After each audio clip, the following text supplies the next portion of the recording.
So John Mark, one of the companions of Paul and Barnabas, he decides to go back home.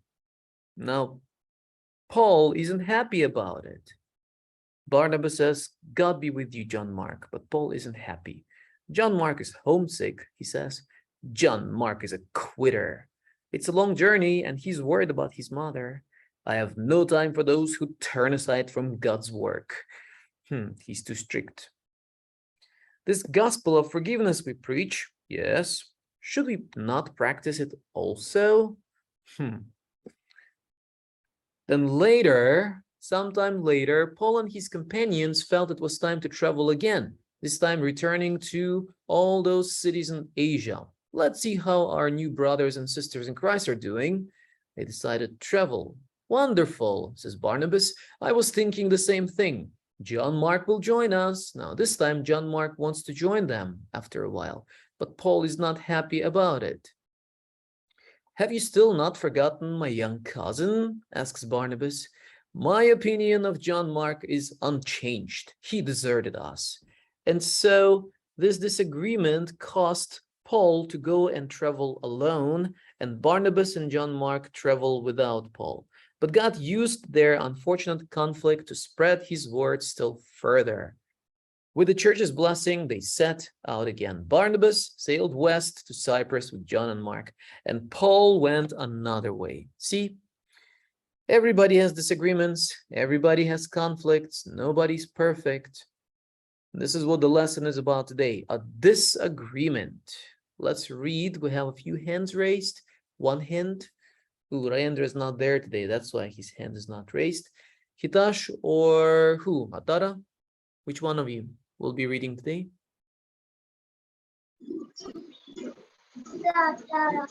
Atara. Okay. A disagreement. Sometime after Paul's first missionary trip, he said to Barnabas, let's go back to the towns where we preach and find out how the new believers are getting along. Barnabas wanted to take John Mark with them as they had done on their first missionary trip. But Paul felt it wouldn't be right to take him because he had left them to go back home during their first mission trip. Paul and Barnabas had a big disagreement about it, so each went their own way. Barnabas took John Mark and sailed to Cyprus, while Paul chose Silas to go with him and headed for Syria. That's right. That's what caused the disagreement. Now, the question for us is today, should we always agree about everything? Should we always agree about everything? Or is it okay to agree to disagree? That's a very good question, right? Can I ask somebody who is not late to read? How about Tehila? Can you read to us today? If you're awake, Tehila, can you read this part? Please? Okay. All right.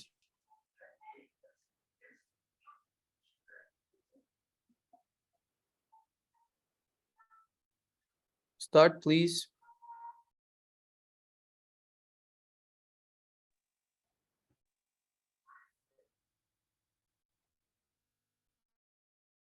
So I can see the screen. Okay. Should Christians always agree about everything? Can you believe it? Paul and Barnabas arguing. Paul and Barnabas were best who were passionate about serving God. Yet it was probably their enthusiasm that made them feel so strongly. The problem was that on their first missionary trip, John Mark had decided that this was not for him. See Acts 13:13. Paul didn't want a half-hearted quitter tagging along. His goal was to serve the Lord. Paul wanted a helper who was dedicated to the Lord, not someone who would get him sidetracked. Barnabas, on the other hand, always looked for the best in others. He was the one who helped Paul get started and had also seen the potential in John Mark. Now John Mark was willing to try again, and Barnabas was willing to give him another chance. God uses our different gifts and personalities to serve him in different ways. Paul's firm strength kept him focused, while Barnabas' friendship brought out the best in others. It is not always wrong to disagree with someone as long as we do what God wants and keep our relationships Friendly. That's right. Thank you, Tehila. Let's read the verse for today together. Ready, go. And whatever you do, whether in word or deed, do it all And in the name of whatever the you Lord do, Jesus. whether in Colossians word or deed, do 3:17. it all in the name of Lord Jesus. Colossians. Yeah, people are different. That's the important thing. Do you remember in the Old Testament, we talked about Nehemiah and we talked about Ezra? Remember those two? They helped to rebuild the temple. Well, Ezra was really kind of very focused, very strong-willed, and he would pull people's beards, okay? He gathered all the men around him and pulled their beards because he said, "You're wrong." And he pulled their hair and he scolded them and he shouted at them. And what happened? Everybody repented, turned away from their sin, and turned to God. And then there was Nehemiah. Nehemiah was very gentle-hearted, and he would pray and cry and persuade people in a nice way. Okay, he would plead with them, and they listened and repented and turned away from their sin and turned to God and worked together. So who is right and who is wrong?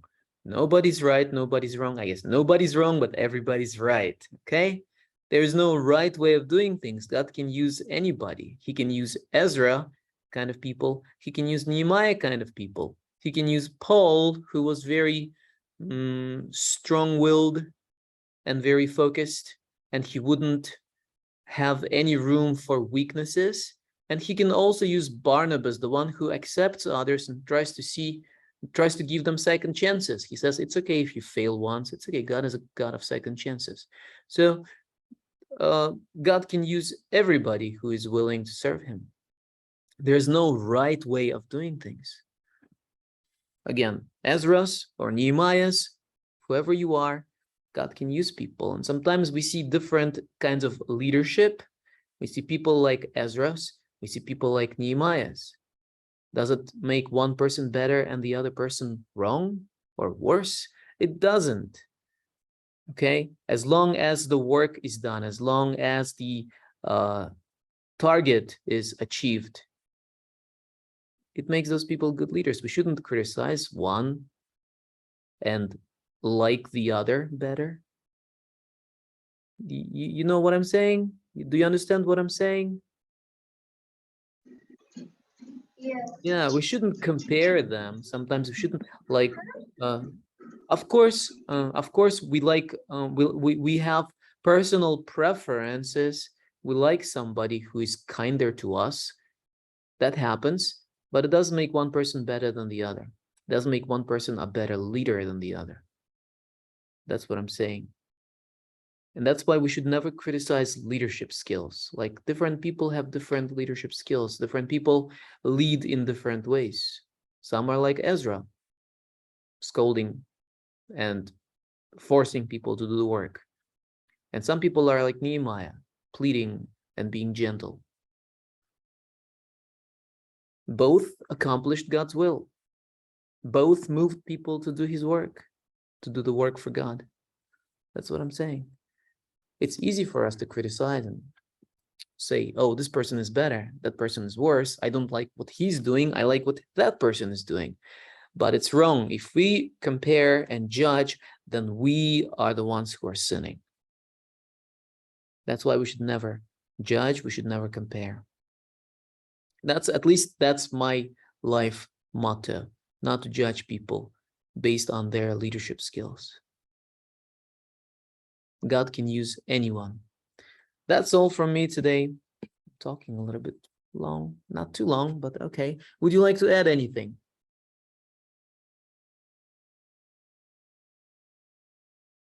Anyone would like to add anything? No? Let me